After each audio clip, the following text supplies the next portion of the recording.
শুভ সন্ধ্যা বন্ধুরা, আমি এখানে করে নিচ্ছি আলুর তরকারি। তার জন্য কড়াই তেল নিয়ে নিয়েছি, আর এখানে পাঁচফোড়ন একটু ফোড়ন দিয়ে দিলাম। এখানে একটু পেঁয়াজ কুচি আর টমেটো কুচি দেওয়া আছে, এটাকে দিয়ে দেবো।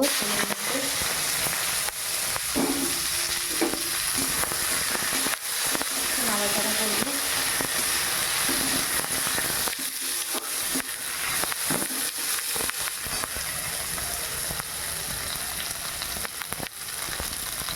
দশ মিনিট একটু ভেজে নিচ্ছি ভালো করে বন্ধুরা। কালকে তো ভাজা দেখো বন্ধুরা, আমি এখানে টমেটো নিয়ে নিয়েছি, পেঁয়াজ নিয়ে নিয়েছি, আর আছে ধনেপাতা কুচি, আর এই যে এখানে কাটা আছে ডুমো করে আলু আর লঙ্কা আর মটরশুঁটি, এগুলোকে আমি এখানে দিয়ে দেবো।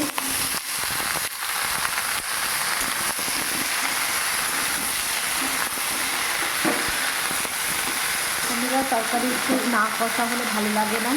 সব জিনিসই দেখবে তোমরা, তরকারি যদি না কষা হয় তাহলে সেই তরকারি কোনো টেস্ট হয় না। অতএব আমি ভালো করে যতক্ষণ পারি তরকারিটাকে কষে নেবার চেষ্টা করি। তারপর দিয়ে দিচ্ছি একটু হলুদ, দিয়ে নেবো একটু লবণ পরিমাণ মতো, দিয়ে নেবো একটা তেজপাতা। সেটা একটু ছিঁড়ে নিতে হয়, ছিঁড়ে নিয়ে দিলে ভালো হয়।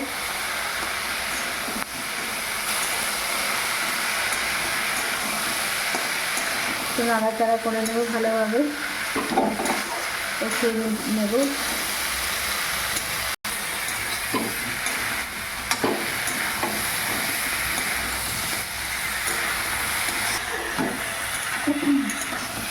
অনেকটাই কষা হয়ে গেছে বন্ধুরা, এবার আমি একটু দিয়ে নেবো জল।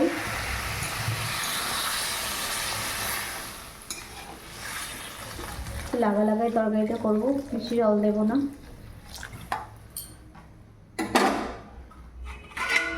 এবারে ঢাকা দিয়ে নেব, তারপরে তরকারিটা হওয়া অবধি ফিরে আসছি বন্ধুরা।